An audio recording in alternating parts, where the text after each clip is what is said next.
સંઘપ્રદેશ દમણના ડોરીકડિયા ખાતે પીડાગ્રસ્ત ગૌમાતાના લાભાર્થે ગૌરક્ષા મંચ દમણ આયોજિત આંતરરાષ્ટ્રીય કથાકાર સુપ્રસિદ્ધ પૂજ્ય શ્રી પ્રફુલ્લભાઈ શુક્લની 889મી ભાગવત કથા વિશેના મંતવ્યો અને અભિનવ સુરત ન્યૂઝ ચેનલની પૂજ્ય શ્રી સાથેની મુલાકાતના અંશો અહીં રજૂ કરીએ છીએ. પરંતુ બાપુ આપણી સાથે આજે જોડાયા છે તો બાપુને એક ક્વેશ્ચન છે કે બાપુ આ 889મી કથા તમારી ચાલી રહી છે એ બાબતમાં તમે અને ગૌ સેવાને લાભાર્થે ચાલી રહી છે તો બાપુ એ માટે જરા વિસ્તારથી આપણા દર્શકોને જણાવજો. જય સિયારામ. અભિનવ સુરત ન્યૂઝ ચેનલના લાખો દર્શકોને ખૂબ ખૂબ શુભકામના. એડિટર પ્રકાશભાઈ પટેલ, આપના દ્વારા જે પ્રશ્ન પૂછવામાં આવ્યો કે 889મી કથા દમણની અંદર કડિયા ડોરી સિગ્નલ પર ચાલી રહી છે, એ ગૌ માતાને લાભાર્થે છે. કદાચ આપણા વિસ્તારની આ એકમાત્ર ગૌશાળા એવી છે કે જે ઈજાગ્રસ્ત ગાયોની સેવા કરે છે. જે ગાયો બીમાર હોય, જે ગાયોના પગ તૂટેલા હોય, જે ગાયોનું એક્સિડન્ટ થયું હોય, એવી ઈજાગ્રસ્ત ગાયોની સેવા અમારા હર્ષલભાઈ બાબુભાઈ પટેલ અને એમની ગૌરક્ષા મંચની આખી ટીમ ખૂબ જ જહેમતથી આ ગૌશાળાનું કાર્ય કરી રહી છે. એને લાભાર્થે દમણમાં કથા યોજવામાં આવી છે. દમણમાં તો હું 50 વર્ષથી કથા કરું છું. મારા કથા ક્ષેત્રને 51 વર્ષ પૂરા થાય છે. પણ આ કથા એવી રંગ લાવી છે કે કદાચ દમણની આ યાદગાર કથા બની જાય છે. કારણ કે ગૌ ભક્તો, ગાય માટેનો જે ભાવ છે લોકોનો, એ આખા દમણ પ્રદેશની અંદર પ્રગટ્યો છે. દાનવીરો આવી રહ્યા છે, દાનનો ધોધ વહાવી રહ્યા છે. અમારા આ કથાના આચાર્ય ચેતનભાઈ જોશી, જે કર્મઠ કર્મકાંડી આચાર્ય છે, એની પણ સખત મહેનત, સખત જહેમત આ કથાને સફળ બનાવવા માટે લગાડવામાં આવી છે. અને આજે એનું ફળ, એનું પરિણામ કે ગૌ માતાની જોડી ભરાવા આવી છે. ખૂબ જ સારી રીતે લોકોએ એની અંદર યોગદાન કર્યું છે, ઉદારતાથી. અમે દમણ પ્રદેશ તો ઉદાર દિલ માણસોનો પ્રદેશ છે.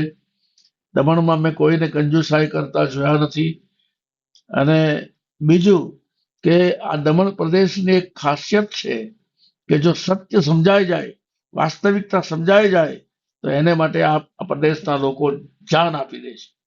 એ આજે આ ભાગવત કથાની અંદર ચરિતાર્થ થઈ રહ્યું છે.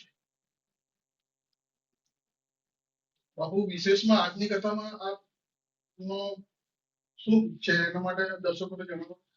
પ્રકાશભાઈ, કથા તો જીવન છે, કથા તો શ્વાસ છે. પણ મારે આ અભિનવ સુરત ન્યૂઝ ના દર્શકોને એક સંદેશ આપવો છે કે રાષ્ટ્ર માટે તૈયાર રહો, રાષ્ટ્ર પ્રેમ તરબતર કરો. રામ ભક્તિ તો જ સાર્થિક થાય જ્યારે આપણામાં રાષ્ટ્ર ભક્તિ ઊભી થાય. તમે પણ સેલ્યુટ તિરંગાના પ્રમુખ છો. આ દેશનો તિરંગો લહેરાતો રહે. એટલું જ નહીં, વિશ્વની અંદર તિરંગાનું જે સ્થાન છે, અમે પહેલા પ્રદેશ જતા, હું તો 1984 થી પ્રદેશમાં જાઉં છું. 48 દેશોમાં મેં યાત્રા કરી છે.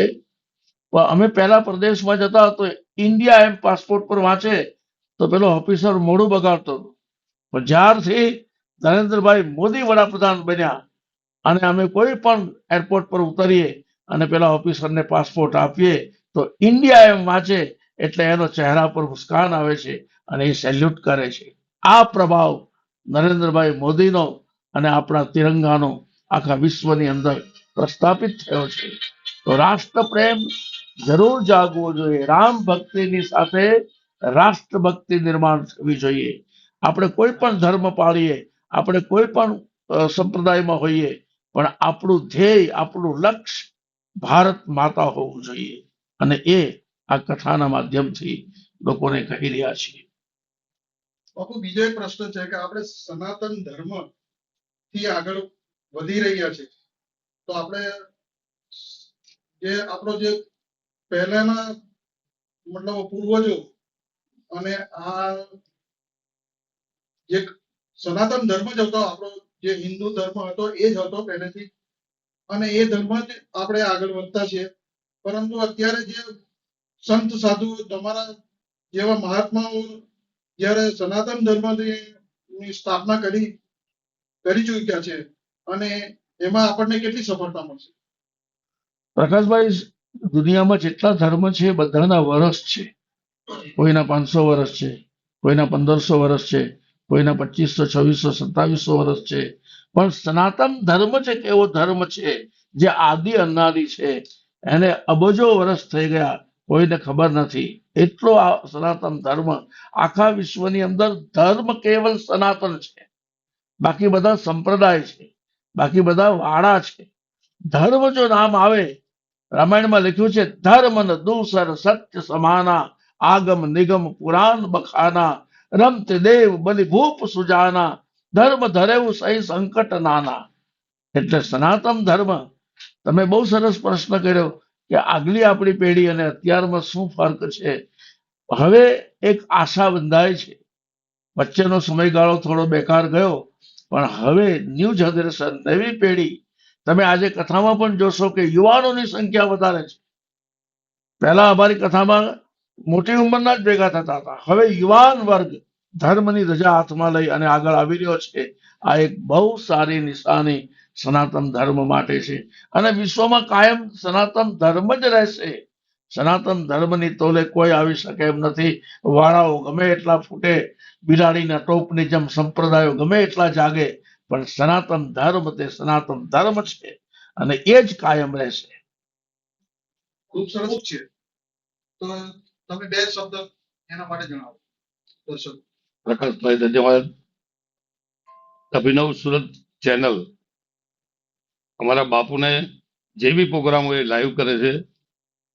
અત્યાર સુધી દમણના લોકોએ કથી સુની હતી. ખરા અર્થમાં કથા પ્રફુલભાઈ શુક્લ કરી રહ્યા છે પીડાગ્રસ્ત ગૌશાળા માટે, અને એમનું નામ મેં દબંગ કથાકાર આપેલું છે. પરમ પૂજ્ય તો બધા જ લગાવે, પણ દબંગ કથાકાર નામ મેં આપવામાં આવેલું છે, કારણ કે કોઈની દાઢી નીચે હાથ ગાલતા નથી. આંતરરાષ્ટ્રીય કથાકાર, જેના પાસપોર્ટ ઉપર 194 દેશના સિક્કાઓ લાગેલા છે. અને અમે એક અભિયાન ઉઠાવ્યું છે કે બધા લોકો પોતાના પિતૃ પછાડી કરાવે, કોઈ કોઈના માટે કરાવે, પણ પીડાગ્રસ્ત ગાય જેને રસ્તા ઉપર છોડી દેવામાં આવે છે, હા, જે કોઈનો કાંઈ સહારો નથી, એવી ગાયો અમે અહીંયા ગાડી પાડીએ છીએ, પોષીએ છીએ, સેવા કરી અને પાછી એને વિસર્જન પણ કરીએ છીએ. અને અમારા આંતરરાષ્ટ્રીય કથાકાર પ્રફુલભાઈ માટે તો શું કહેવું. અત્યાર સુધી દમણમાં જેટલી પણ કથા થઈ એ બધી કથી હતી. આ છે કથા, અને કથા શું કહેવાય એ ખરા અર્થમાં અમારા પ્રફુલભાઈ શુક્લે દમણને રસ્તરબોળ કરી નાખ્યું. અને આજ મેં રૂક્ષ્મણી વિવાહનો પ્રસંગ અમે ઉજવવાના છે ધામધૂમથી. એવા પ્રફુલભાઈ સાથે મારો બહુ જૂનો નાતો છે, અને પ્રફુલભાઈ આજથી નહીં 14 વર્ષની ઉંમરથી કથા કરે છે, અને કર્મઠ હિન્દુ છે. એ કોઈ ધર્મની સાથે ચૂકતા નથી, અને કોઈની દાઢી નીચે હાથ ગાલતા નથી. અને દક્ષિણ ગુજરાતની અંદર જેટલા બી કથાકાર છે એ પ્રફુલભાઈના આભારી છે. પ્રફુલભાઈની કથાઓમાંથી શીખીને તબલા મંજીરા બગાડીને કથાકાર બનેલા છે. પણ દક્ષિણ ગુજરાતને 2 કથાકાર આપણને પ્રાપ્ત થયેલા છે. એક આંતરરાષ્ટ્રીય કથાકાર પ્રફુલભાઈ શુક્લજી, અને અમારા દાદા શરદભાઈ વ્યાસજી. પ્રફુલભાઈ જેવા કથાકાર કથા કરે તો દાનનો દોત ભાઈ અમારા દમણમાં એવો વરસાયો છે કે તમને એનું વર્ણન હું કરી શકું નહીં. અને અભિનવ સુરતની ટીમને મેં ધન્યવાદ આપું છું કે તમે અમારા પ્રોગ્રામોને લાઈવ કરો છો, અને દરરોજ લાઈવ કરો છો, અને દરેક જગ્યાએ ખૂણે ખૂણે પહોંચાડો છો. અભિનવ સુરતની ટીમને ધન્યવાદ. અસ્તુ અસ્તુ. જય સિયારામ. જય સિયારામ. જય સિયારામ. જય સિયારામ, જય ગૌ માતા. દમણ ગૌરક્ષા મંચ દ્વારા પીડાગ્રસ્ત ગૌમાતાના માટે એક મોટું ભાગવત સપ્તાહનું આયોજન કરવામાં આવ્યું હતું. એમાં લોકોએ ખૂબ આનંદપૂર્વક ભાગ લેતો હતો, અને લોકોએ દાન પણ કર્યું છે. દમણ ગૌરક્ષા મંચ એક એવી સંસ્થા છે જે પીડિત ગાયોની સેવા કરે છે, જે રસ્તા પર ફરે છે, જે લોકો ગાયોને લાવે છે અને દૂધ નથી આપતી, એમને છોડી દે છે, અને રસ્તા પર જે એક્સિડન્ટ થાય છે એમનો કોઈ સહારો નથી, એ સહારો દમન ગૌરક્ષ મંચ બને છે. અને ગૌશાળામાં લાવીને એમની સારવાર થાય છે, ટ્રીટમેન્ટ થાય છે, સેવા થાય છે. આ લોકોને જણાવવા માટે અને લોકોને જાગૃત કરવા માટે આ ભાગવત સપ્તાહનું આયોજન કરવામાં આવ્યું છે. અને એ ખરેખર આ જે ભાગવત કથા થઈ રહી છે એ આખા દમણમાં, આખા ગુજરાતમાં આ એક લોકોને જાગૃત કરી રહી છે, હિન્દુત્વને મજબૂત કરી રહી છે. અને હું આ મીડિયાના માધ્યમથી પ્રત્યેકને જાગૃત કરવા માંગુ છું અને કહેવા માંગુ છું કે તમે દમન ગૌરક્ષા મંચ સાથે જોડાઓ. દમન ગૌરક્ષા મંચ કેવું કામ કરી રહ્યું છે, કેવી સેવા આપી રહ્યું છે ગાયોની, અને ખરેખર જ્યાં તમે દાન કરી રહ્યા છે એ તમે જુઓ યોગ્ય દાન ક્યાં કરવું જોઈએ. અને એ તમે ગૌશાળામાં જ્યારે તમે આવશો ત્યારે તમને ખબર પડશે કે દાન કરવું જોઈએ કે નહીં કરવું જોઈએ. એટલે આ આપના મીડિયાના માધ્યમથી આપ સૌને હું આમંત્રિત કરું છું અને ગૌશાળામાં આપનું સ્વાગત કરું છું. અને આપણા આચાર્ય પ્રફુલભાઈ શુક્લાજી, વેદપાઠી આપણા ચેતનભાઈ મહારાજજી, એમને ખૂબ જ સાથ સહકાર સપોર્ટ આપ્યો છે. અને જે બાપુએ લોકોને વેસ્ટ પરથી જે જાગૃત કર્યા છે એ બદલ હું બાપુનો પણ હૃદયપૂર્વક આભાર માનું છું. જય સિયારામ.